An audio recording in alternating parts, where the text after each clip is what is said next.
Just for entertainment value, John. Just like fun. Like, oh, you know what? This is gonna be really funny. I should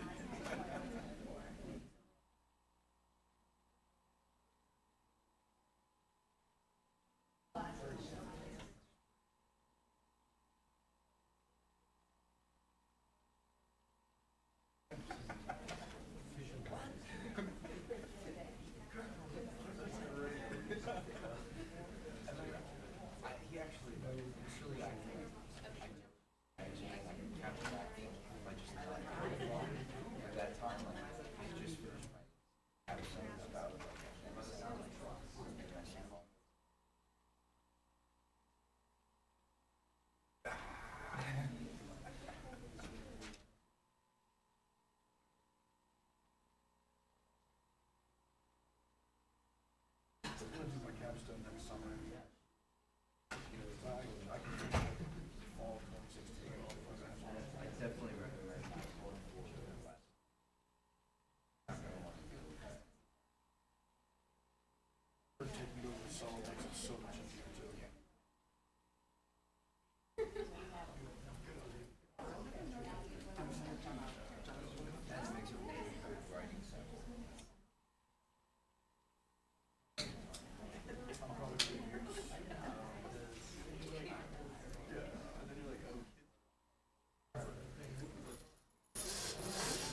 Oh, yeah.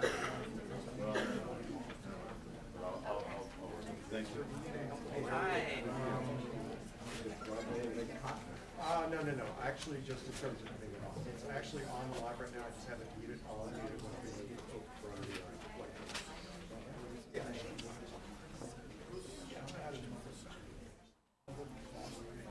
Oh, yes, sure. Sir, you okay with the microphone? Sure, and it's muted right now, and I'll just make it live once I will do it.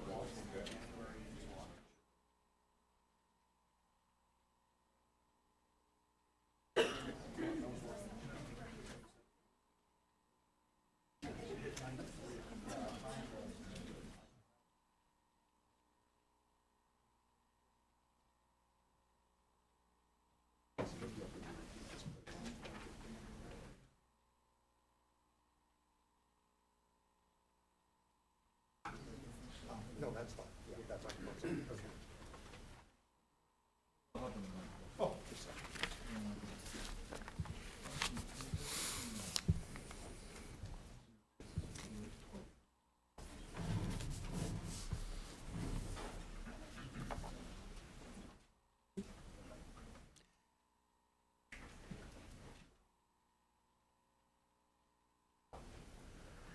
Well, good afternoon, everyone. Welcome to this terrific event on terrorism and U.S. foreign policy and the broader issues in the world facing the international community in the wake of the continuing series of events that we see, whether the Islamic State of Iraq and Syria, the events in Paris, and of course every day we see new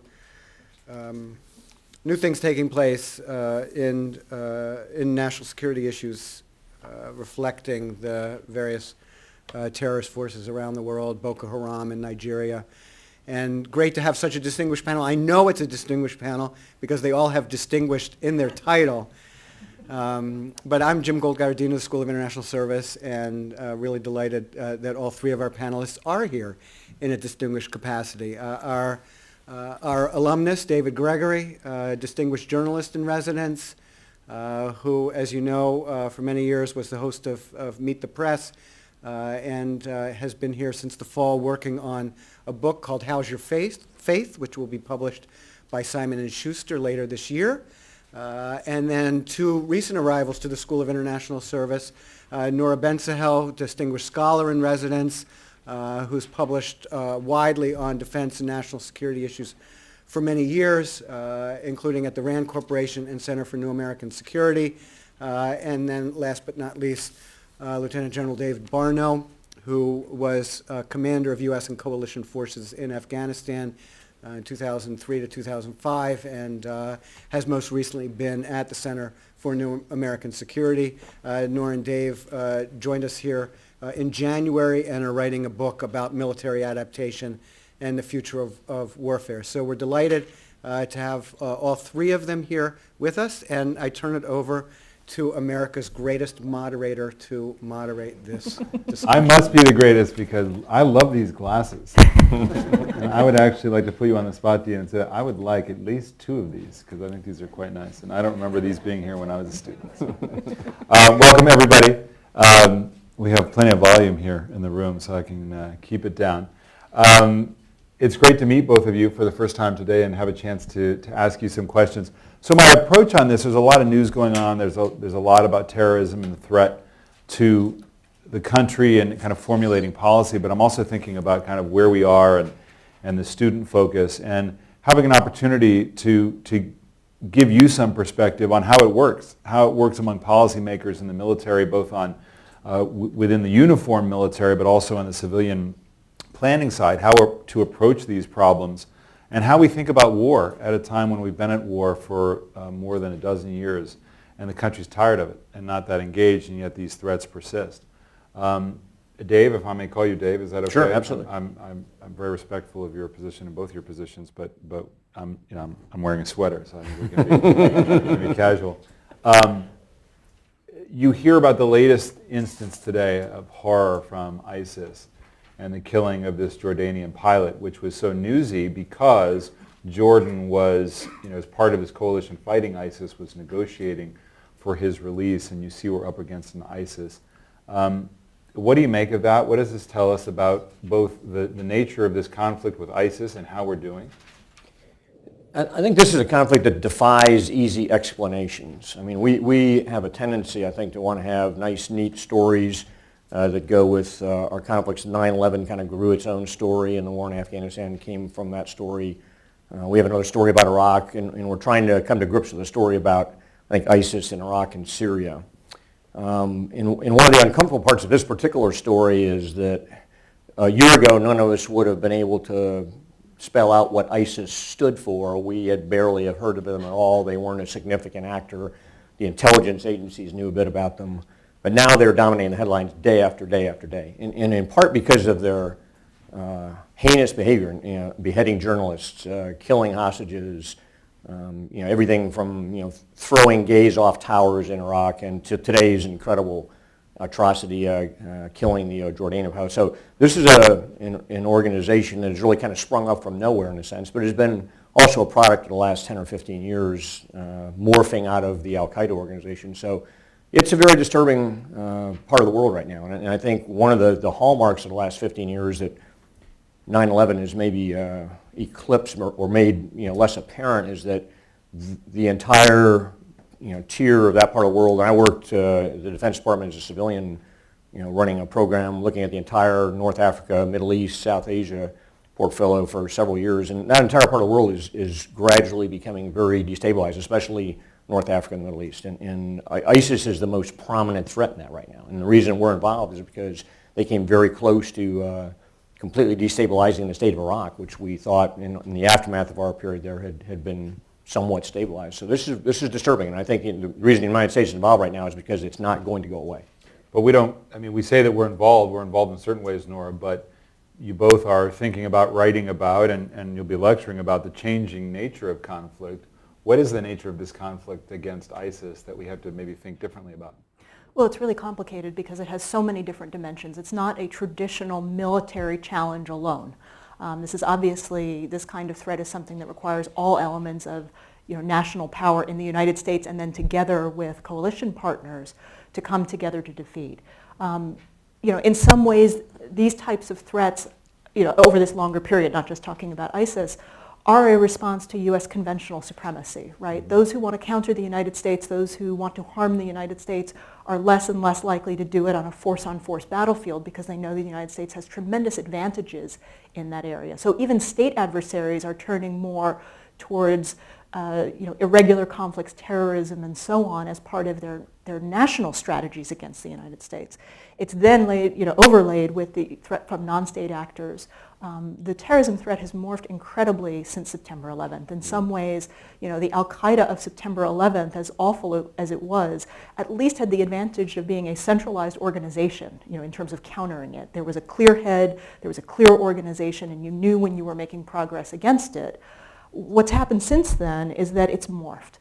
There is no Al-Qaeda central in the same way that there was. There are lots of different groups in lots of different areas pursuing lots of different agendas. And that means you can't have a single terrorism strategy because your strategy has to be about what groups are doing in each local area along with their own grievances. It's interesting, Dave. I remember President Bush saying over and over again at the time, it wasn't a rationale so much for being in Iraq, but the reality of being in Iraq and to some extent being in Afghanistan was the notion of if we fight them there, we don't have to fight them here. And the reality is that post 9/11 we have not had to necessarily fight them again here. But with our troops not being present in Iraq anymore and will be coming out further from Afghanistan, we don't have the ability to fortify some of those targets over there either. Yeah, and I think there's been some interesting testimony up on the Hill here in the last few weeks from some retired military four-stars, also from 3 former secretaries of state. And they all are unified with the outlook that the United States can't walk away from the world. We've always been protected by 2 oceans. That's still part of our psyche. We still feel very much separate from the rest of the world and relatively protected because of that. And if there's one lesson in 9/11, I think that's shattered a lot of that confidence. But there's also the subsequent 10 years of two fairly inconclusive wars in Iraq and Afghanistan, Americans are not convinced as much today as they were a decade ago that the United States needs to be out there doing things militarily around. All right, well, so let me stop you on that point, because this gets to what I want to do here in part, which is help us understand how it works. We'll have, by next year, a presidential campaign where you will have men and women, or men and a woman, who don't necessarily have, Hillary Clinton has plenty of foreign policy experience, obviously. A lot of others will not have that experience. But even if you have experience, formulating policy to deal with the threat anew is something that you both have experience doing with. So Nora, how do you approach that? Think about it in terms of a new president coming in, the state of the terrorist threat being what it is today versus what it was immediately post 9/11. How do you think about offering a menu of options that a president can and should pursue? Again, it's such a complicated threat, it defies easy explanation, right? That's the problem, right? But that's exactly it. The commander-in-chief's got to go out and sell it to the American public in a way that everybody gets. No, that's exactly right. It has to combine elements of a lot of different things. So you do need to have a military piece, right? There are some leaders of these groups that, we're going to go after with direct strikes because there is no other way to protect ourselves. Covert actions, drones, any reason to back off of drone strikes? Well, I think that I think whoever the next president is, regardless of political party, is going to face the same incentives that the Obama administration has faced, and frankly, the Bush administration before it, which is to deal with these organizations and even more broadly to deal with security threats against the United States. Again, because they're not this standard military on military conflict on the battlefield.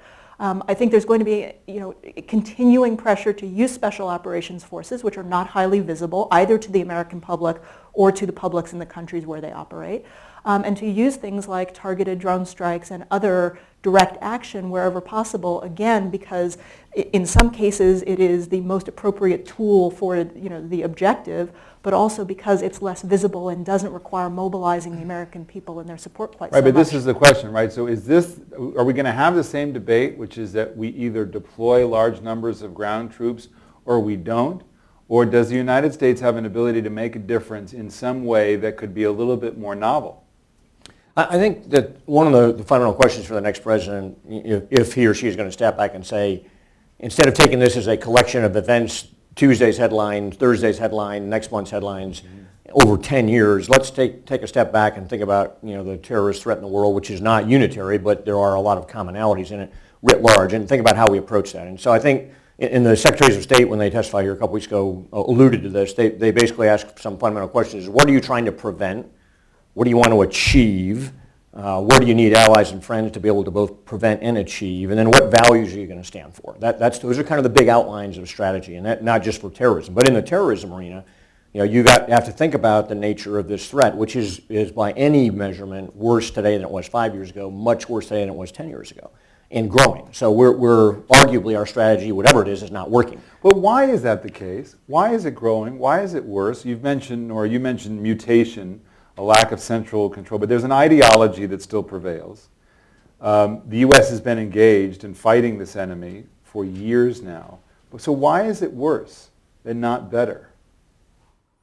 Tough question. I don't think anyone really knows the answer to that. But I guess my takeaway from that is that what we're doing is not working particularly well.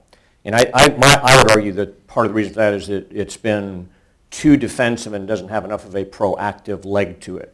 And the proactive leg is probably not more military strikes. The proactive leg is probably how we work with countries in the region, how we understand the ideology. In the Bush administration tried to get at this, and they were flailed for it, and they didn't do it well, which was how do we get at the ideology of militant Islam? How do we how do we help partner with countries that are going to find ways to work against the ideology of this?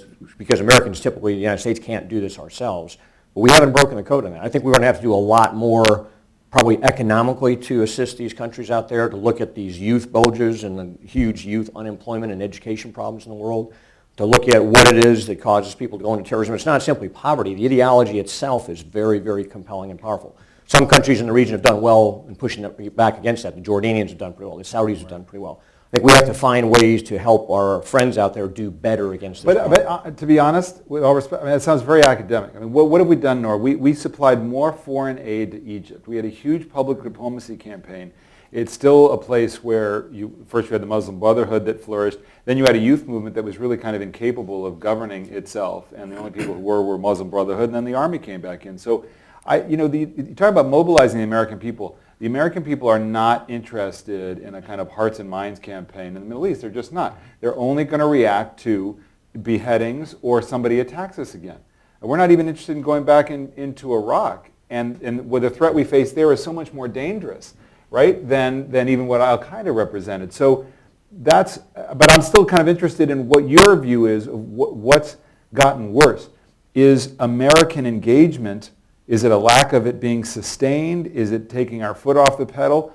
Or is that an accelerant in some way? How have you made sense of it? I think to a certain extent, the U.S. actions in the Middle East, and particularly the war in Iraq, to a lesser extent the war in Afghanistan, but certainly the war in Iraq, because of the U.S. failures there, the inability to restore order right after Saddam Hussein fell, and just a series of mistakes during the first years of that war, I think helped fuel that ideology. It attracted radical Islamists to Iraq to fight against the United States. Proved a rallying cry for people who had a whole range of grievances throughout the area. It is true that for most of us who are not very deep in the intelligence community, we didn't know what ISIS was until about a year ago. But it comes out of the roots of the group Al-Qaeda in Iraq, which itself came out of the roots of Al-Qaeda Central a long time ago. So there are threads of continuity here in terms of what constitutes the threat. It has morphed over time, but I think in some cases U.S. actions have furthered a narrative of anti-Americanism that resonates and helps recruit for these groups. Right, but I mean, which is complete BS. I mean, the notion that somehow, I'm not saying what your argument is, but Dave, I mean, the notion that somehow we're fueling a narrative because the United States is over there. Is there anything that's real about that, or is that just people using an excuse? It's a very effective story in the region. I mean, it was incredibly effective in Iraq. That, in my opinion, but I'm asking, is it a credible story? Do we give too much credence to this notion of somehow, our presence in the region is somehow creating behavior among militant Islamists that would not be engaged in this activity otherwise? I didn't say that it was just our presence. I said we made mistakes there, and I think for example, disbanding the Iraqi army and making it very clear to the Sunnis that they had no political stake in the future of Iraq was something that we did that helped fuel that narrative. So it's not just we're there and that's going to create some antibodies. That's always going to be true. But I think that there are some. There has been a degree of anti-Americanism that has been, and of allegiance and affiliation with the kind of radical Islamist groups that we've seen that have been fueled by the whole. It's not present so much. It's what we do there. It's mistakes. It's policy. It's foreigners. It's not just Americans. Yes. It's country. Europeans have the same reaction in that region if they were there with any significant military power or any other intrusive power. That's a magnet for radical Islam to be able to latch onto. It's not the driver, and they're going to exist. And ISIS, in effect, created all of its space that it owns in Syria, in Iraq right now, without the United States being involved at all. Do you think there has been a different experience? Because you look at the experience, your experience and others in Afghanistan, where there was a lot more emphasis on the building of a government, on institution building, on counterinsurgency, on the kinds of things that were really, at least conceptually, productive for the society. And I don't think Afghanistan's a lost cause. I do, as I look back on the last 13 years there, one of the things I talk about all the time is that we had 11 different military commanders, at least 8 different ambassadors during a 13-year period.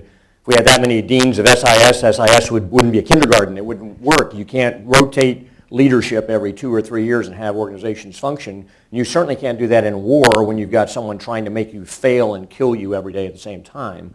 We did that with abandon in both theaters, worse in Afghanistan. So I think one of the biggest critiques I would make of our performance, especially in that theater, is lack of any serious continuity in our plan. So we zigzag from point A to point B. President Karzai used to like to say, so many messengers, what's the message? Right. And so we just have not been consistent. Even a simple 51% concept or strategy that was executed for 13 years relatively steadily would have been incredibly more effective than what we've done, which is zigzag all over the map sheet. So let me step back for a minute, Nora. Let me start with you. Talk a little bit about the work that you've done and how it's informed your views, your policy views, moments of kind of greatest meaning to you in dealing with this threat, but also thinking about defense policy? So, we talked a little bit beforehand, and I knew you were going to ask me that, and I was thinking a lot about that last night, and for me personally, as a citizen as well as a scholar, it was really September 11th. I worked in an office that was across the street from the Pentagon at that time.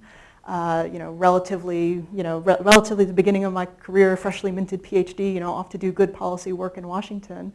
And I'll date myself exactly, I started college as a freshman in the fall of 1989, already interested in international relations. So, sort of intellectually came of age during just an incredible time when the world was changing and, all the old assumptions were up for grabs and, even looking at the military was, yes, of course there was a possibility of major war, but, more looking at the military as a tool for cooperation and ending conflicts.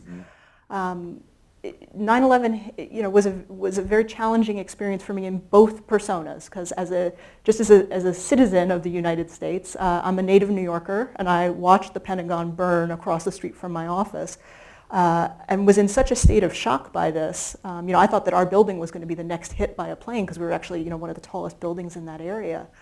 In my sort of state of shock with that, I immediately perceived this as a local issue, right? Because this was my two hometowns, and it took me really until the next day that I understood this was a national event, and it took me another couple of days to realize this was an international event. I mean, I had, I think, the same kind of reaction that most Americans did, even though I study national security for a living, realizing, oh my God, this is a personal threat. Americans are at risk on American soil, which was never, even with all the assumptions we were questioning at the end of the Cold War and so on, was never one of the assumptions that was up for grabs. And so that day had a really profound effect. And realizing my reaction as a citizen, even though, on the next morning, my colleagues and I went to work to try to take whatever skills we had and whatever background we had and try to, learn as much about Al-Qaeda as we could to try to use those tools to, to try to make a difference. Realizing on the morning of September 12th that this was going to be the question of my career, of my generation of analysts in this field, the same way that people came up in the Cold War and were Soviet scholars.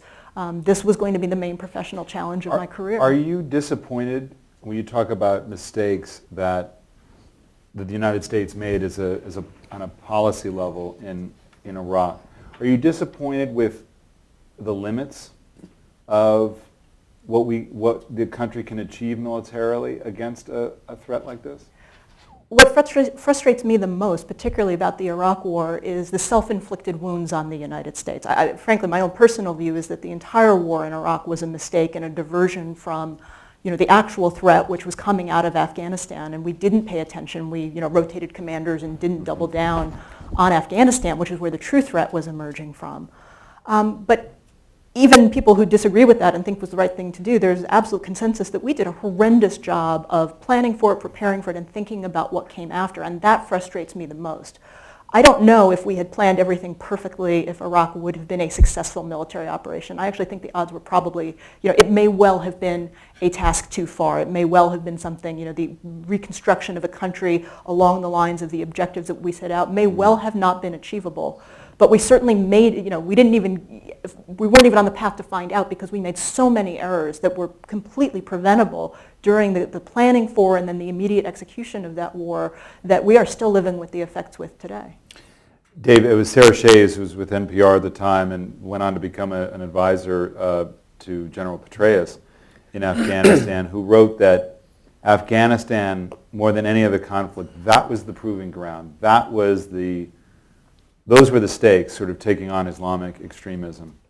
So first, how do you think we've settled that score at this particular moment? I'm not sure I would agree with her on that, from the standpoint that the Islamic extremism has morphed, it's changed. We see it popping up in different parts of the world. We see it in Africa, we see it in the Middle East, we see it in Yemen, we see it, obviously in Iraq today. None of that was true in 2001 necessarily. I think if we look across that entire arc, we saw it only in Afghanistan and Pakistan with Al-Qaeda. Al-Qaeda was nested in Afghanistan at that time under the Taliban's protection as the government. So I think my take on that is that the initial operations there were very well done and very decisive in the space of 90 days, when the United States first got involved militarily in about October of 2001 until the end of December. Within that short period of time, the Taliban had been driven from power, driven out of Kabul. They were fleeing for Pakistan. Al-Qaeda had left, was on its way to Pakistan. And the country was moving into the hands of an interim government that ultimately Hamid Karzai would lead. And so that was a remarkably quick military campaign. But it was also because the Afghan people knew it was time to flip, and they were tired of the Taliban. They weren't willing to tolerate them. And if there was an out beyond the Taliban, they took it, in various cities and towns around the country. At the end of December of 2001, there were no more than 400 Americans in Afghanistan. About 200 special operators and about 200 intelligence operatives, according to numerous accounts that people have published at that period of time. So that whole campaign was done with a handful of people. So militarily, fairly remarkable. Was it enduring? And was the follow-on much like Iraq? Iraq was its own gigantic version of that in about 6 or 8 weeks. With tens of thousands of troops, but again, a very decisive military victory in a very short period of time. But the aftermath of both of those was not done well. And I think the opportunities to do it well in Afghanistan were probably considerably better than Iraq. And had that been done differently, and I was part of that, I was there from 03 to 05.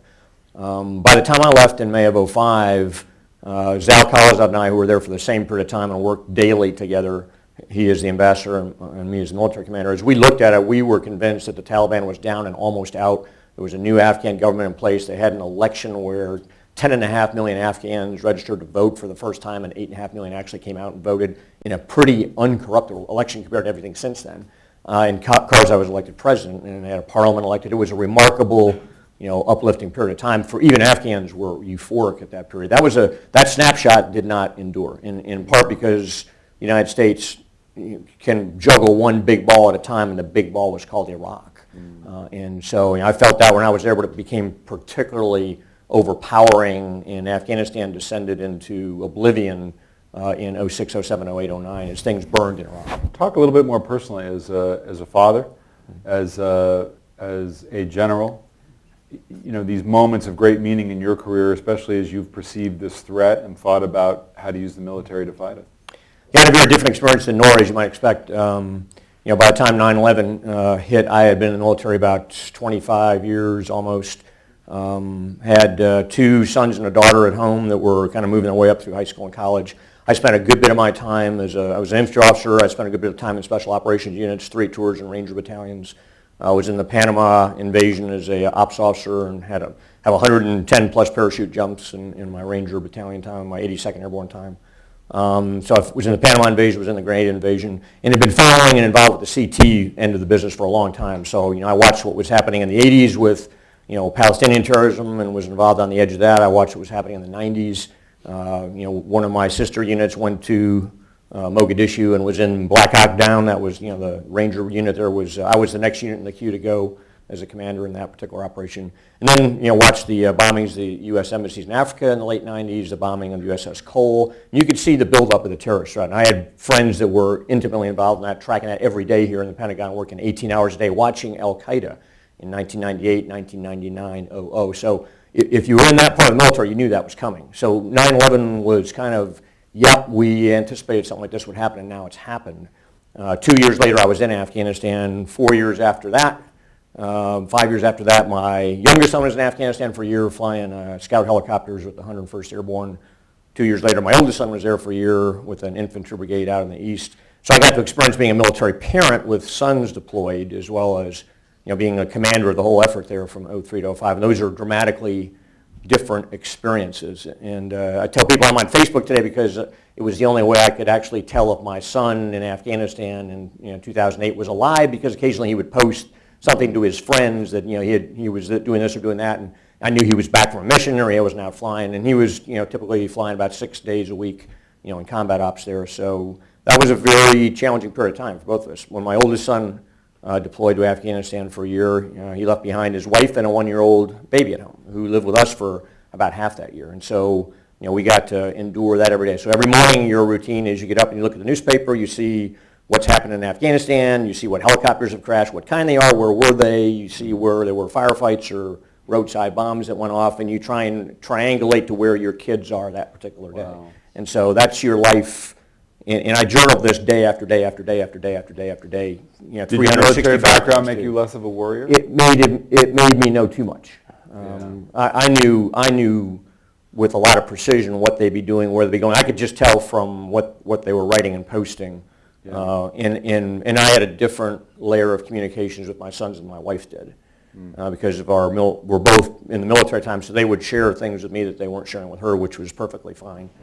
So I kind of knew where they were doing, what their routines were, and what their experiences were every day. And if you're flying, 6 days a week and you're getting shot at 6 days a week as a helicopter pilot and shooting people, I knew that. My wife didn't. And when the other son was, my oldest son, who was there for a year, we had the 1-year-old at home. He was a dentist, but he was attached to an infantry brigade. So dentists have a pretty good life, right? They wear white coats, they live in well-lit offices, and they're very safe. Well, he spent 3+ days a week flying out to remote combat outposts in helicopters, getting sniped at and mortared and rocketed, and fixing casualties and putting people's heads back together as a dentist, because he was the only medical person there, and coming back to his plywood dental clinic for the other couple days a week. So not all that was apparent to everybody else, but being in the military, not only did I know what their patterns would be, but I knew we had a different communications channel than my wife and the rest of my family did, and that was good for both of us, I think, although pretty arduous for both those years. So, implicit in the title of this talk is to think about U.S. and European responses. Let's talk a little bit about the kind of wake-up call that Europe has had. And I think it is striking to a lot of Americans who see a French government, and certainly a French and broader Western European societies, who are so highly critical of the United States from 2003 onward, particularly critical of the surveillance state and the surveillance techniques that America used, to now have this kind of terrorist attack at their doorstep, and now think a little bit differently about whether it was, how we handled prisoners or how we surveilled Americans and others. How has that affected attitudes and policy? It's affected it, but I think less than you might expect. For Europeans, it's very easy to forget this as Americans, right? But the Europeans have been dealing with terrorist threats at home for a very long time. I was actually thinking about this when you said, the U.S. formulation was, we'll fight them over there so we don't have to fight them here. And that's never been true in Europe. I mean, they've always had a domestic issue. Of course, it's morphed as the threat from radical Islamic movements has grown, and that is a different kind than some of the homegrown terrorist threats. But I think because of that experience, that's part of the reason why they were critical. It wasn't just, knee-jerk against the United States and militarism. I think it was because they generally have a fundamentally different way of approaching terrorist threats. They see it much more through a legal lens and as a criminal activity. I'm generalizing a little bit here. There's a lot of disagreement in Europe, and they don't all react exactly the same way. But I think it's fair to say, in general, that's how they approach it. It's an intelligence problem. It's for law enforcement agencies to collaborate and share information and so on. The threats that we've seen recently, particularly the attacks on the magazine in Paris and so on, are more of an evolution of a level of threat that they've seen before. I don't think it makes them particularly sympathetic, at least the public's particularly sympathetic to what they see as the NSA overreach and spying on people. And Europe, because of its history, particularly in World War II, has a very different conception of privacy rights than we do here in the United States. But they also had their eyes on these guys who carried out the attacks, and they slipped through, right? Oh, absolutely. Absolutely, that's right. And they're extraordinarily concerned about that. I don't mean to suggest otherwise. But I don't think that this has necessarily brought those two different interpretations of how to deal with the terrorist threat much closer together. I think it's sort of reaffirmed for them the rightness of their approach, even though they're going to go back and look at what slipped through and where. The problem with terrorism is that we have to be right every time in preventing them. They have to be right once to get through. And so I think that's one of the real challenges that the Europeans are dealing with. Dave, why do you think we've been successful up till now at repelling these kinds of attacks here inside the country? Are there policy measures that have been taken you think are successful? You're only good up until the point you're not. Understood. So I hesitate to say, we've got this down. We know what we're doing. We've got a good system. It works well. As Nora said, you've got to be right every time. And you're one series of mistakes or miscalculations or dropped messages away from some catastrophe. And we've been very close on a number of occasions. I think anyone in the intel community and anybody in the CT community would tell you that.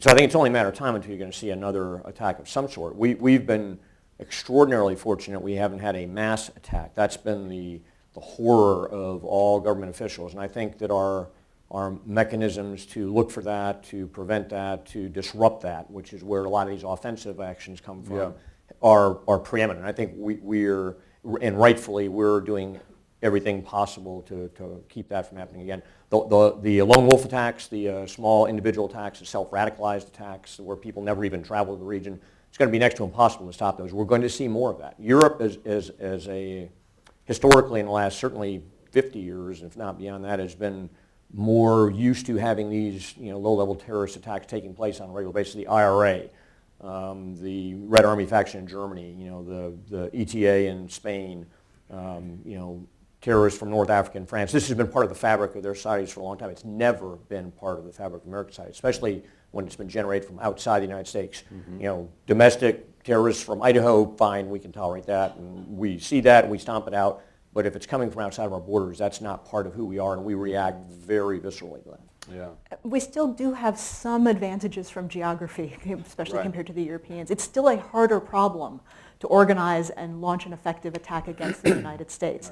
The outside support for an individual or two of the type that Dave was talking about is one thing, but if you are talking about a mass attack, if you're talking about even something on the scale of September 11th, which while as horrible as it was, if you just take sort of a cold mathematical perspective on it, 3,000 casualties from bringing down a huge building like that is still, it's too many people, but it's, it could have been much worse in terms of the loss of life. Life is good here, right? I mean, I've talked to intelligence officials who say, people come to America, they tend to like it here. They want to live here. It's harder to mobilize cells within the United States than it might be in other parts of the world. Do you think there's something to that? I think there is, because I think there's a lot of disaffected Muslim communities in particular in Europe because of national policies there and a lack of inclusion. France is a good example. But it's not just France. Britain Yeah. has the same type of problem, and there are other countries too that sort of feeling is on the rise, even in places like the Netherlands, which you have a view of as a very tolerant, open country.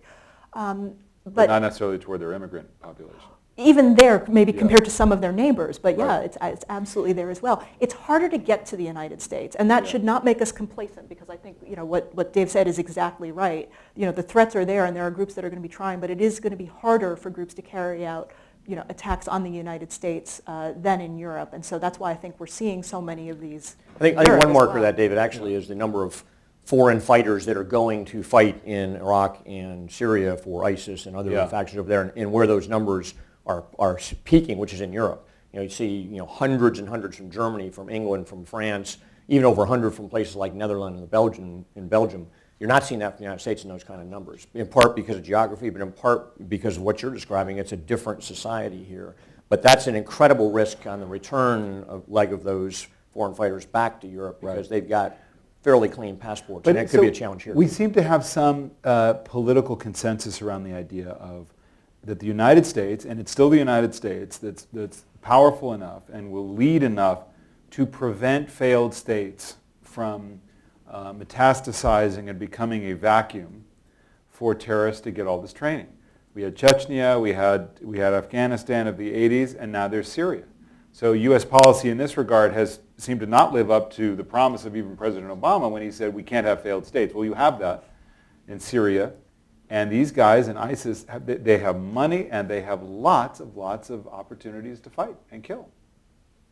They're not going to go away, and this is going to be part and parcel of our world. I think one of the things that's worth mentioning from our first conversation this afternoon is that there aren't any silver bullets and there aren't any obvious fixes and there aren't any glowing strategies that are just waiting in a safe somewhere to be brought out. But are you humbled at the limitations of the American military to engage this threat? I mean, you have a lack of engagement after 13 years. I think I would venture to say younger people in the country saying, we've been at war for 12 years. What's that gotten us in terms of being able to defeat this? Are you humbled by the limits? I think we have, as a former military guy and with one kid still in the military, I think we have to be very clear-eyed about what military power can do and what it cannot do. And I also think if I were to be humbled, I think we all collectively need to be humble about what the United States itself can expect to do in the world, what our influence can bring, what our very best strategies can bring, and how many of those can we apply? How many Afghanistans this year getting like $42 billion from the United States? How many of those can you afford in a world full of Afghanistans? Yeah. Where do you draw the lines? How do you prioritize?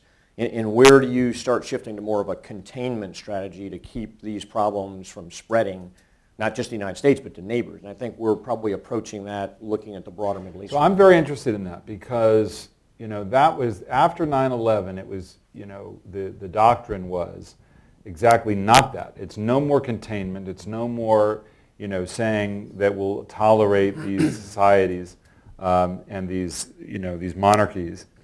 And it was to root out this kind of evil, right? We chose not to do that in Syria, much more complicated kind of operation. Iraq proves that point. But does that make sense to go to more of a containment strategy as opposed to rooting out?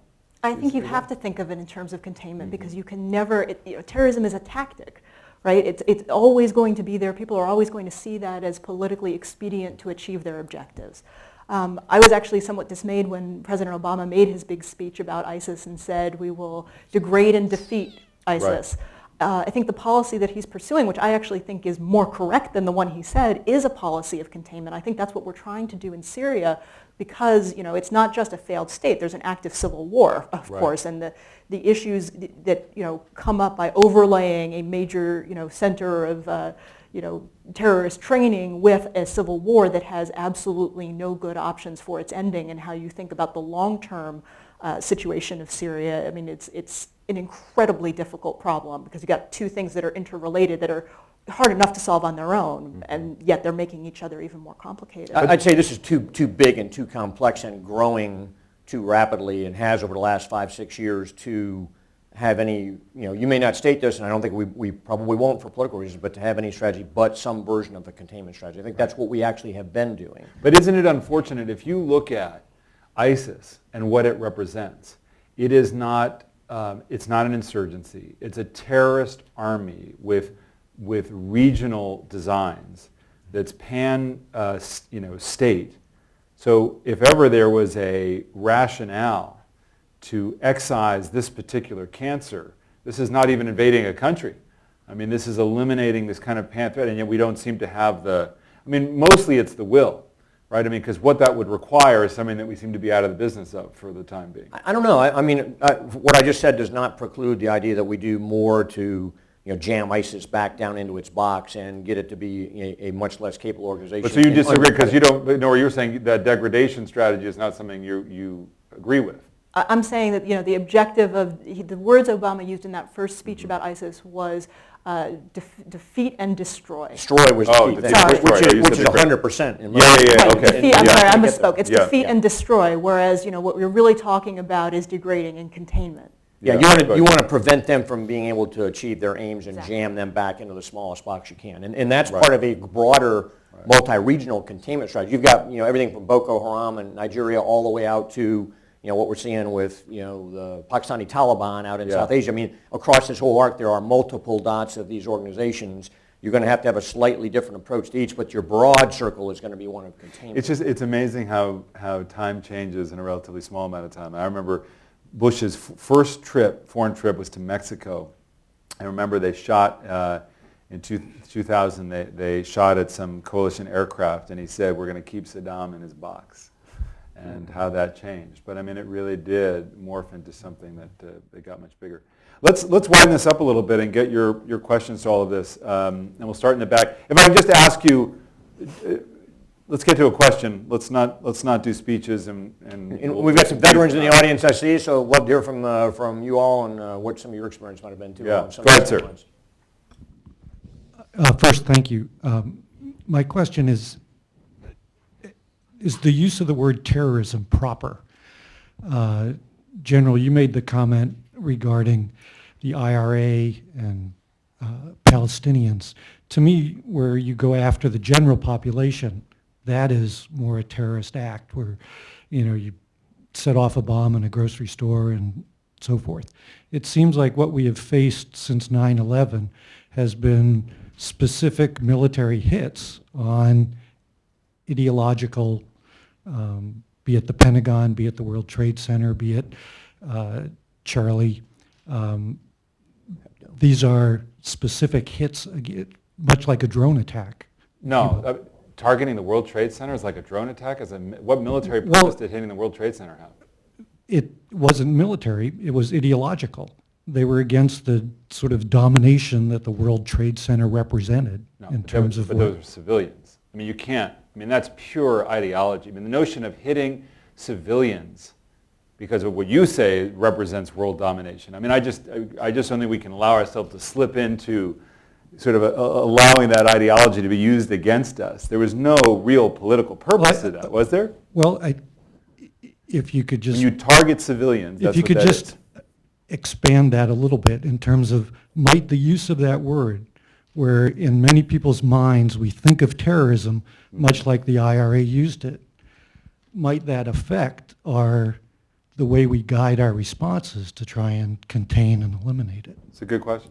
I mean, I spent a lot of time in the Middle East, to include after I left the military, and I had some of these conversations with, acquaintances in all through the Gulf states and South Asia. And there is a risk of letting terrorism be everyone's personal definition of what's terrorism, what's not. Is a drone strike terrorism? If you're a member of the Pakistani Taliban or Al Qaeda in Pakistan, probably is, but is that the same as the IRA bombing a marketplace in Northern Ireland and killing 100 civilians?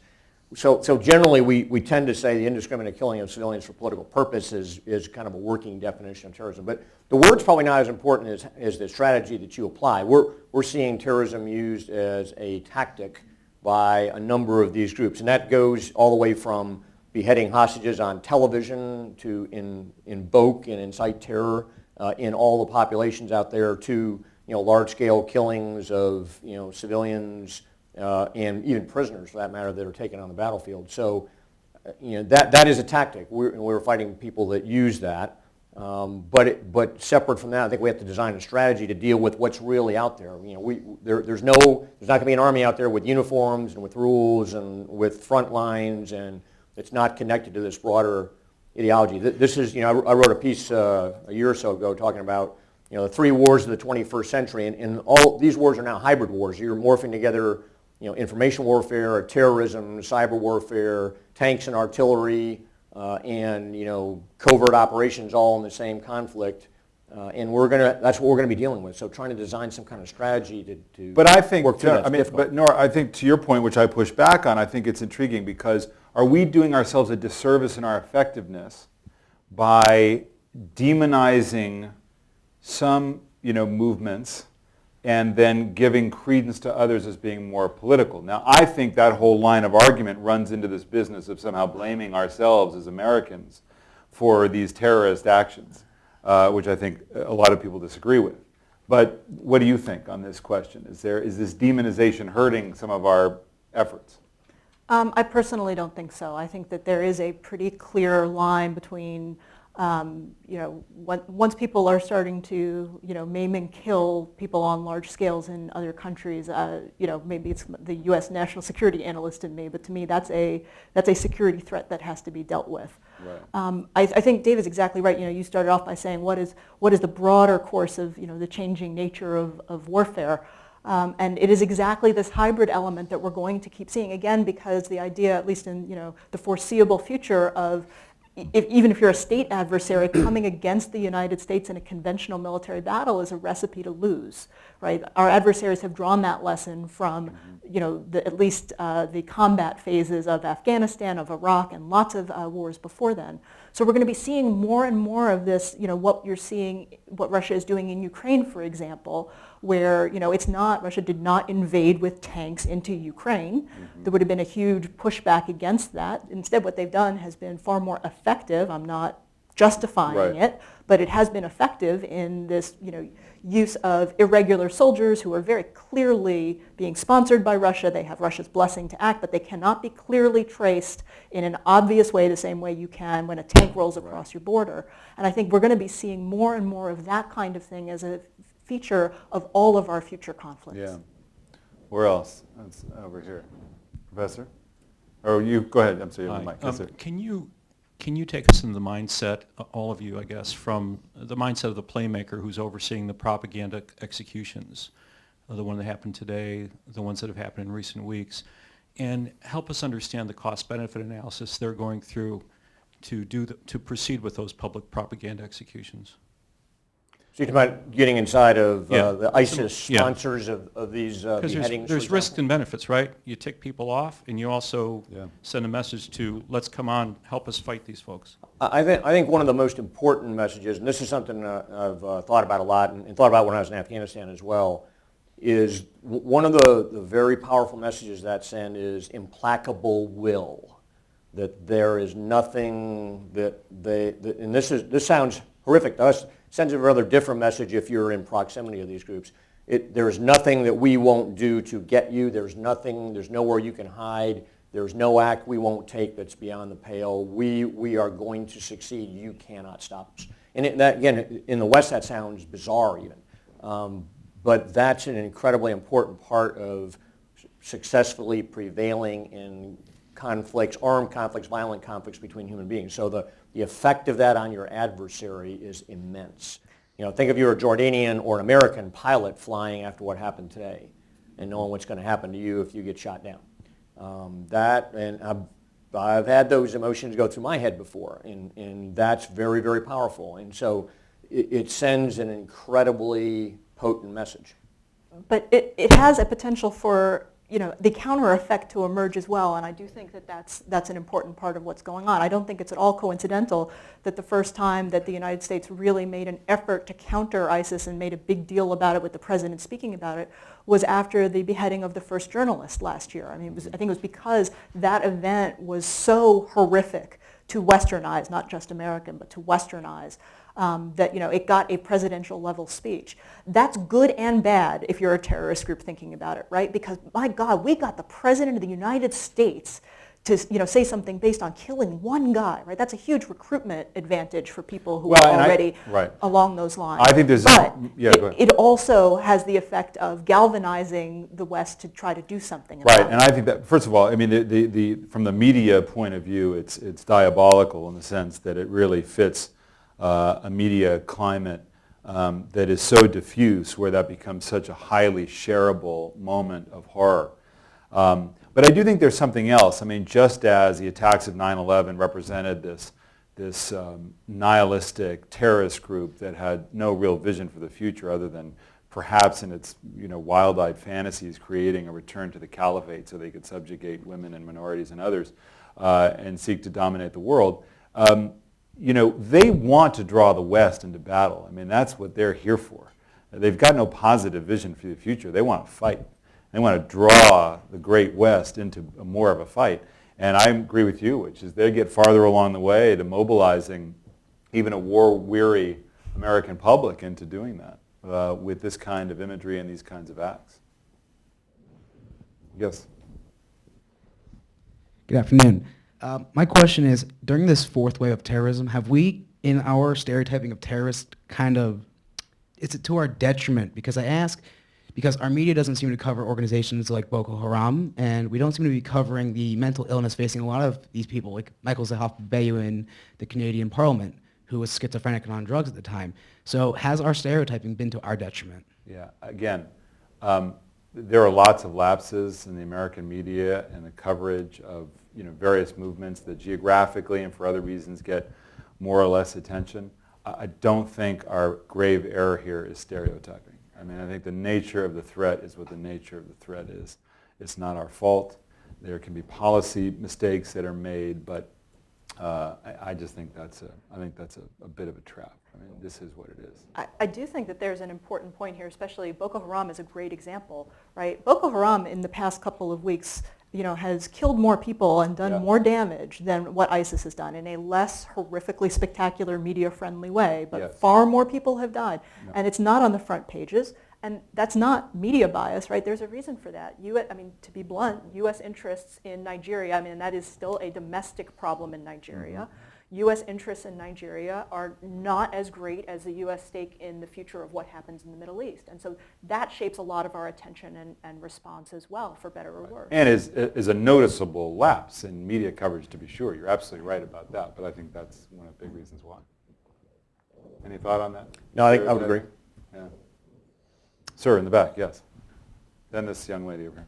Yeah, one of the developments in Iraq when it was under our control was the establishment of Shia security forces, which acted essentially as death squads. we should keep that in mind when we're judging the actions of the Islamic State.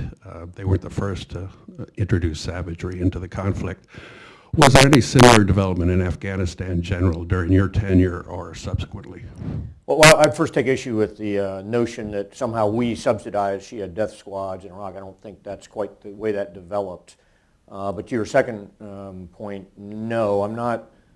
During my period of time there, and even subsequently when I followed it fairly closely, there has never been, I don't think over the last 13 years in Afghanistan, any parallel correlating to what we saw in Iraq during the worst of the ethnic cleansing there. There has not really been any kind of an ethnic cleansing program during this era. There have previously, but during this era in Afghanistan.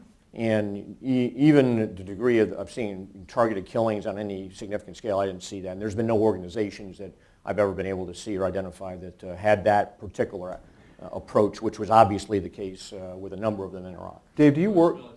Say again? Except the U.S. military, when you talk about targeted killings. Well, I think your point was, large-scale killings, extrajudicial killings, et cetera, of civilians that were driven by the fact they were Sunni, not Shia. That's a little bit different, I would argue, than what the United States does in Iraq, Afghanistan, and other places out there. I just wonder, yes, ma'am, but do you worry that if the Taliban comes back into power in some capacity, which seems to be likely at some juncture in some capacity, do you think that it's the same as what it was, that it would be interested in having the kind of terrorist attachments that it had in the past? I think it's very unpredictable. I don't think their social policies would change virtually at all, even though they've got a fairly good media campaign that would indicate otherwise right now. But in terms of how they would look at subsidizing or protecting or shielding, other terrorist organizations, I suspect that would go on regardless. It would go on sub rosa, but would still go on. Yeah. Young lady over there in the back, yeah. To the side, yeah, right there.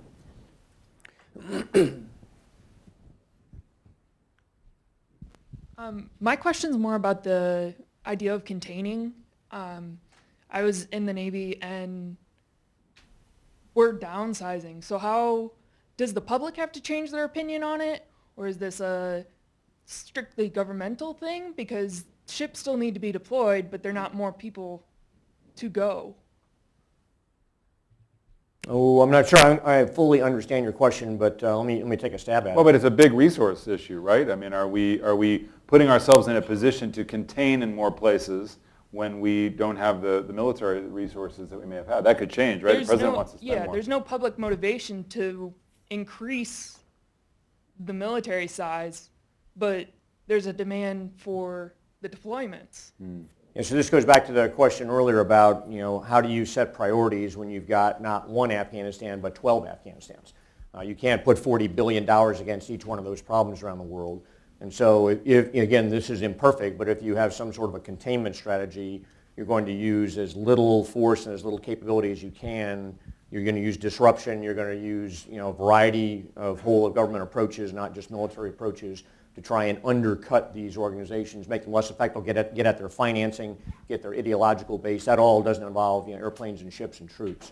I think in the case of the Navy, they're actually, you may have seen the new budget puts them up a little bit higher, increases their strength, increases their budget quite a bit, got a number of new ships coming on board. This isn't, a restorer of health to, the Navy or the other services out there, but there is this year's defense budget, which was introduced on Monday, does show that the administration, we'll see what Congress does, is moving in a different direction than a series of the last 4 years of downward trends. They are, I think, are actually looking at the world now and saying, and you can disagree whether the defense number is too big already, but they are saying we might not want to get a whole lot smaller with the world as unstable as it is. Up here, ma'am.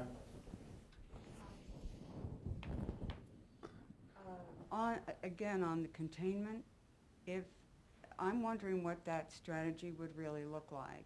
And I say that because I think I heard one of the retired military officers testifying a couple of days ago, last week perhaps, say, in his opinion, containment, forget about containment, he was saying. I think he meant mostly vis-a-vis ISIS, that the world is moving too fast.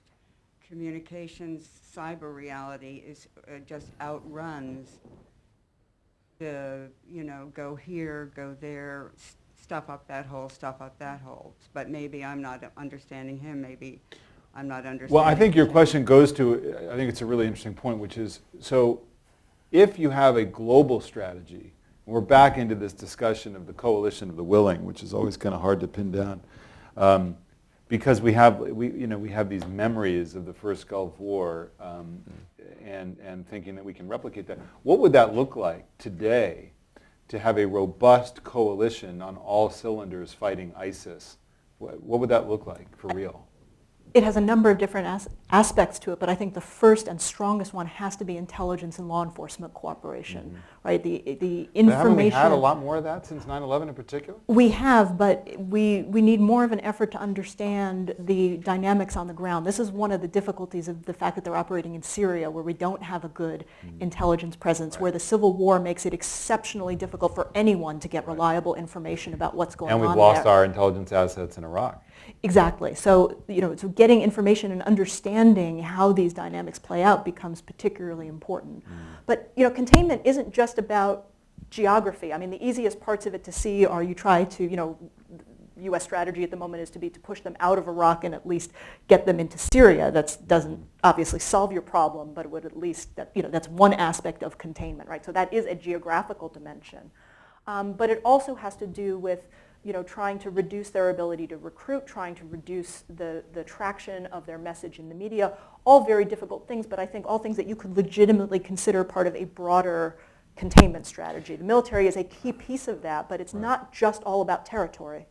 Do we run the risk, though? I mean, General, you talked about colleagues who were watching this terror threat develop prior to 9/11, and it was largely both a law enforcement strategy in terms of the Cole and the embassy bombings, even indicting Osama bin Laden. But containment, leads you to look away a little bit in some measure. And we have a public that is frankly not interested in going back to try to solve Iraq's problems, even if it means driving out a really legitimate foe from the area. I don't think containment suggests that you're completely on the defensive.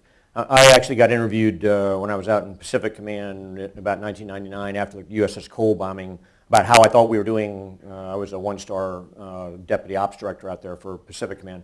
How I thought we were doing on terrorism. I said, we've got a very good defensive program, but you can't run defense and have no offense. We had no offensive program for all intents and purposes at that time. And that changed dramatically after 9/11. I mean, you can go too far. I mean, someone suggests the invasion of Iraq might be a bit of a stretch on an offensive counterterrorism program, which clearly it was. But you have to have an offensive component, even to a containment strategy. So I think the idea that you're going to continue to disrupt, target, attack, you're going to make sure your partners are as capable as possible. We're basically building a new version of the Iraqi army, and we're trying to train Syrian moderate rebels to fight on the ground because we know how important that is against ISIS. ISIS doesn't have an air force, and ISIS doesn't have a navy. There's a reason for that. And so to beat them, you're going to have to beat them on the ground effectively. And so we're going to have to focus on that. But containment means you're going to be doing all of these things at once. You're going to go after finances. You're going to go after their ideological legitimacy around the world. You're going to go after the humanitarian disaster that they bring with them and make sure you ameliorate that.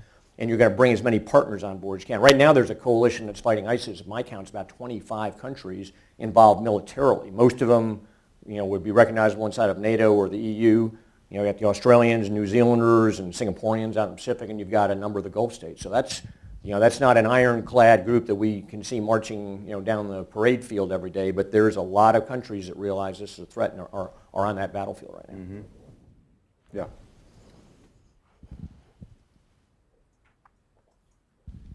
You actually almost answered my question, but do you think that the coalition, the countries, especially in the Gulf, and more like the regional countries like Turkey and like Qatar and stuff, do you think that we should be cooperating even more, or like getting even more countries involved in this fight, specifically more regional countries, or do you think even less because Iran is kind of also in the is in the same fight too, and I don't know if we want to get too close or not. So we have a lot of common interests with a lot of countries in the Gulf, particularly on countering ISIS. Most of the countries in the region see ISIS as much of a threat as we do. Where it gets complicated, and a lot of them are providing a lot of support behind the scenes, things that are not going to hit the headlines. Where it gets particularly complicated is they all have lots of other interests in ways that conflict with ours, can conflict with each other. So for example, Turkey would love to see us do more to defeat ISIS, but they also want us to be involved in removing Bashar al-Assad from power in the civil war. And that's as important, if not more important to them because of where they sit. That is not something that we are prepared, at least this administration so far has not been prepared to do. So the cooperation against ISIS has been limited by that, but it's not about a fundamental lack of interest in ISIS between the United States and Turkey. You can say the same thing about the Saudis, for example. They also have a great interest in defeating ISIS, but they also have agendas that work out in the region. They have an ongoing struggle for supremacy, or not supremacy, but leadership in the region with Qatar. So things we do with Saudi upset the Qataris. And so I mean, you get the sense of what I mean here. There are so many other interests that are pulling us and shaping us and affecting how we go about fighting ISIS with our partners that sometimes get in the way of the fact that other than Iran, most of the countries in the area really do share that as a common interest and see their interests aligned with the way that the United States does on ISIS specifically. Yeah, I'd say perversely, this is my opinion, and I'm certainly probably a minority of former military folks. I think there's opportunities in this fight against ISIS to, build some bridges with the Iranians. The Iranians, I dealt with the Iranians tangentially when I was in Kabul as commander through the embassy. They always run essentially a two-faced strategy where they're always doing opposite things at the same time. You're never sure what's their real strategy. And so they're going to be doing things that are going to be very inimical to American interests. At the same time, they're doing things that are relatively supportive of our interests. And I think that second channel is one that we're very quietly using to at least collaborate or deconflict with them on military operations against ISIS. There's been some reporting on that. I think there's some opportunities there to quietly build some better contacts with the Iranians, even within this larger horrific fight here. Yeah. So my question's a little bit more long-term. So I acknowledge, first of all, that hindsight is 20/20, but we see how the United States armed the Mujahideen in Afghanistan and that morphed into Al-Qaeda, or how many of the ISIS commanders spent time in U.S. prisons in Iraq. So how do we ensure that our strategy today doesn't create a threat 10 years from now? That's a great question, and there is no great answer to it. It's very difficult to predict where these conflicts are going to go. I mean, we armed the Mujahideen, and we were, I remember, when the Soviets were finally driven out of Afghanistan, and a lot of you have seen movies about this. That was an incredible accomplishment for the United States. I remember when the Soviets invaded Afghanistan, Jimmy Carter was president, and it was an incredible body blow to him, and by all accounts changed his outlook on the world in a lot of ways. And so, the completely unexpected law of unintentional consequences, you arm a group that's going to achieve one of your major foreign policy or security policy objectives, and 15 years later, 20 years later, they become, your nemesis. That might have been somewhat hard to predict. Maybe if you were clairvoyant, you could have. So I think we just have to be aware of that. We're far more cognizant of those risks today than we were 20, 25 years ago. So I think that's the best answer I could give you, is that we are very, very alert to who we give what. We're actually, I watched the pictures coming from ISIS and their military activities, and I see plenty of American military equipment that they're using to include, I think the other day, even an M1 tank that they've captured from the Iraqis, who we gave that equipment to. So even if it's not foreign fighters or insurgents or terrorists, you have the same problem with the various arms and weaponry that you have out there around the world, and there's no great answer for that. I would just add, there's a real-world example of that today, and that's how slow the United States has been and continues to be slow, frankly, on arming the opposition in Syria for exactly that reason. I mean, they get called the moderate opposition, but they're not particularly moderate by, it's just moderate compared to Bashar al-Assad, which is not the best, reference point on moderation, right? A lot of the reason why the United States has not been willing to be more aggressive, more assertive on that is precisely because of that. Now, I wouldn't say that that's a 10 to 20-year concern long term. I think that's actually a 2, 3, 5-year concern, because once the Civil War is over, however it ends, in whatever fashion it ends, there is a concern that those groups will then have American armaments. But that, it is very easy, as you say, to determine in hindsight, right? The counter to that is there are a lot of people who are calling for more of that to happen because of the immediate humanitarian crisis and the number of people being killed in the civil war that rages on, and say, if we armed the opposition, that would bring this war to an end and that would have huge humanitarian benefits. So really, really tough trade-offs there. Which is right? Which do you have to prioritize more? You're faced with all sorts of horrendous choices like that. Well, from a pure, if what you said were the primary concern, then you'd probably argue that the administration policy is right. But then it does have this trade-off with the humanitarian suffering and the civil war going on in Syria as well. I mean, isn't part of the problem that you can make a compelling case on the part of for the U.S. to simply stay out of the region?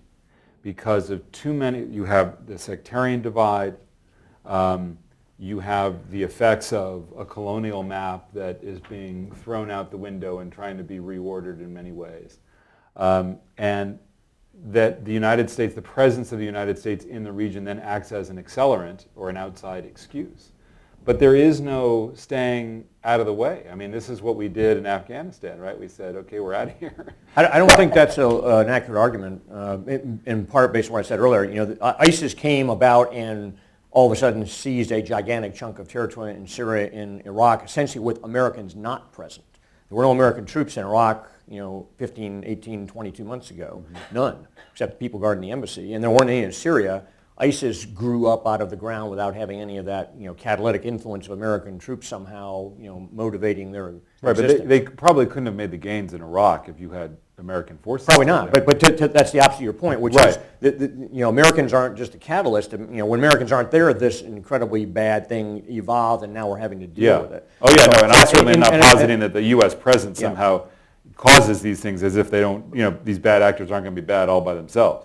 But I'm just saying that you can make the argument that presence alone is not enough to stop what's happening. And that, it becomes a question of, it's not just about what the United States stands for, what our values are, but what are actors in the region willing to fight for and die for? The good guys who want to stand up for pluralism, who want to stand up for equal rights. Forget Thomas Jefferson. It's just kind of, freedoms and a modicum of some humanity. So who's willing to fight for that there? It just seems, it seems to a lot of people that, wow, we should be avoiding anything other than keeping it from getting worse.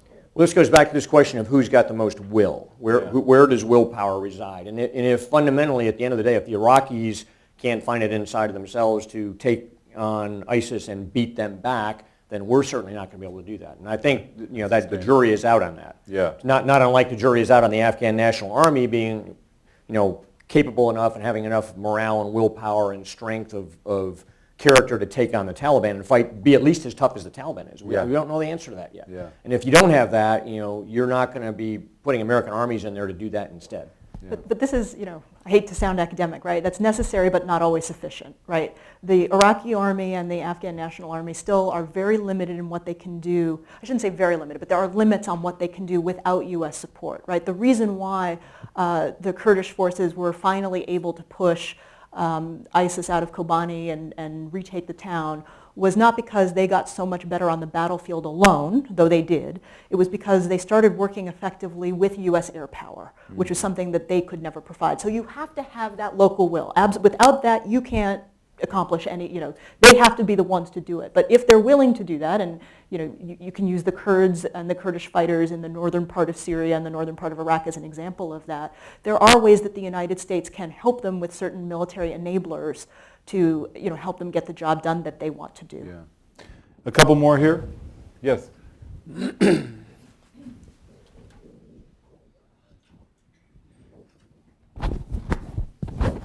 Okay, my question is more on the end of the mass surveillance. Do you guys think that that is the only solution to stopping terrorist attacks on the homeland, or is there another way that really protects our privacy?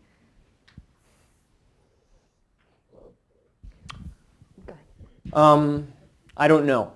I'm not dipped into that world, so I can't see the picture of what's there and what's not there. I'm skeptical of some of the things that I read in terms of the scope of this as being too big of a net, and that has, my sense right now personally is that there's not an adequate balance between protection of civil liberties and the degree to which we're scooping up what appear to be immense volumes of internet, telecommunications, phone messages, you name it. And again, that's all relatively obscure because it's whatever's being reported in the open press. So my concern would be that we haven't put adequate brakes on this, we haven't put adequate oversight on this, and we haven't had enough of a legal, judicial component of this. And part of that's because technology is rocketed ahead of where our laws are and what our norms are for society and what we've expected in civil liberties. And for better or worse, law enforcement and government agencies and intelligence agencies have moved into that space unobstructed. So I think there needs to be maybe a bit of a restoral of the balance there would be my sense. I think there's a bigger question for the future, that is part of your question too. As we look ahead, again, I'm not saying this to justify it, but it's understandable why, given the national trauma after 9/11, that there was a fair amount of public support for these kinds of programs. Again, we didn't know the full extent. A lot of that has been released since then, of course. But if you talk to people in the fall of 2001, I don't think that would have been the first and foremost thing on most U.S. citizens' minds. I think that's really important for us as a nation to start thinking about for whatever the next attack is. Right? What happens if it's, instead of 3,000 people, it's 30,000 people, 50,000 people, 100,000 people, right? We're going to face the same kind of reaction, I think, in things that God forbid ever happen, but should they? I think there's even more room for American society in the immediate aftermath to say, fine, I'll give up all my privacy rights, just prevent this from happening again, rather than having a rational national conversation about what do you really need to be effective and what do you really how do you balance protecting citizens' rights as much as possible within that. I'd like to see much more of that conversation going on than there is. I mean, I think the challenge, and people have various views about this, but I think the challenge from citizens, from journalists, is to say to members of Congress that you should have the guts to debate these issues and decide how much power you want to give to the president and the executive branch to wage this kind of war. Because after 9/11, Congress gave a tremendous amount of authority to the President of the United States and the executive branch. President Obama, a Democrat, was happy to have every bit of that authority and use it in just the same way, if not more intensely than his predecessor did. So this is, in Washington, D.C., you have to pressure these lawmakers to have the guts to go back and review these things and not be afraid of lots of different opinions on this, to decide how much power the president should have. Because you're exactly right. I mean, the public, if you leave it up to the public's basically for all this stuff. I mean, there may be some loud opponents, but basically most people are okay with it. So I'm not saying that that's right, and that's not even the right measurement. But we have elected leaders who should be pushing and having these hard debates, and they don't want to do it because they're scared. They're scared to have the debates to say, no, the president should not have that much authority to surveil Americans. They're afraid that people will, kick them out of office. We may be seeing some movement on some pieces of that, not the surveillance overall, but there is talk about bringing up for discussion a new authorization for the use of military force in this Congress, right, which is actually something that the administration would like in I know order they to, would, right. They're actually advocating for this so that Congress clearly spells out, rather than relying on the one that happened after September 11th, clearly spells out what is permissible, what the president has the authority to do. Now, the reason why the White House wants that is mostly political, because they want Congress to be vested in this, so they can't say everything that the president is doing is bad. But that's fair. I mean, it's amazing, 13 years on, that right. Congress has not redebated what they gave President Bush. Right. Well, let's get right to the issue: is the nation really at war or not, or is a little small subset of the nation going to prosecute a perpetual war while everyone else goes about their daily business? We had this conversation before our session this afternoon. One of the hallmarks of the last 13 years is, for the first time in American history, you've had an all-volunteer force that was less than 1% of the population fight this war over and over and over and over again, the same people for 13 years. and the other 99% watched the headlines and cheered at the football games and said thanks for your support. So is that the way you want to prosecute wars in this country from here to Well, let's end on that point. I asked a very prominent general whether he thought there should be a return to the draft, and he said, hell no. He said, we don't want a draft. We have the best fighting force now, best trained, best equipped. We would be taking a step back. You'd get a lot more engagement emotionally by the country. Would you have a better armed forces? I had a novel idea that's completely impractical, but is symbolic, is that whenever you gave the president authority to use force overseas, when you enacted war power, when you kicked in the war power resolution, you at the same time enacted a 10,000 person draft, 5,000 women, 18 to 22, 5,000 men, 18 to 22, that you brought in, whether you needed them or not, to get the whole nation exposed to that risk, to exposed to that decision, involved in that decision. During the Vietnam War, there were hundreds of thousands of American protesters, 5 miles from here on the Mall. During the last 13 years of war, there weren't hundreds or tens of American protesters on the Mall. There's a reason for that, and it's called conscription. And so this war was fought without the American people being involved. We're not, the military takes issue, and I understand this, and I don't always agree with them, but the military doesn't like the term that's used that's called war-weary, that we're a war-weary nation. The military is war-weary because they've been fighting their ass off for the last 13 years, and the same people have done 1, 2, 3. I've got a son with 7 deployments. People, it's the same 1% going over and over. As I've told Nora and a number of others, one of the things that my son saw when they went to Afghanistan each time is that the people they ran into were their classmates they grew up with in the military. The same generation, the same 1%. The kids they went to kindergarten with at Fort Leavenworth or went to 6th grade with at Fort Bragg, they're now lieutenants and captains and sergeants in this same military. It's the same people. That's probably not a healthy thing for the nation if we're that divorced between those that fight and those that do everything else we do here. It's not healthy. Well, yeah, my final point is, since we're sitting in a school of international service, for all of the students in the room, if you're considering a career in international affairs, my personal view is it is on you to understand the military more. It is a very important part of the toolkit. You don't have to like it. You don't have to support it. You don't have to think it's the first thing that the United States should turn to. But the civilians don't understand this military world, and frankly, it's also a problem. I mean, I'm not talking to military people, so I'm not going to focus on that. It's also a problem that the military is more separate from civilian society, and I tell them that when I talk to them as well. But if you're going to be a policymaker looking at international affairs, particularly from a U.S. national perspective, it is your obligation to understand this very important tool of U.S. foreign policy, even if you don't think it's the right tool for most things. All right. Thank you both very much. It was great to be able to talk to you. Thank you all for coming. Have a good afternoon.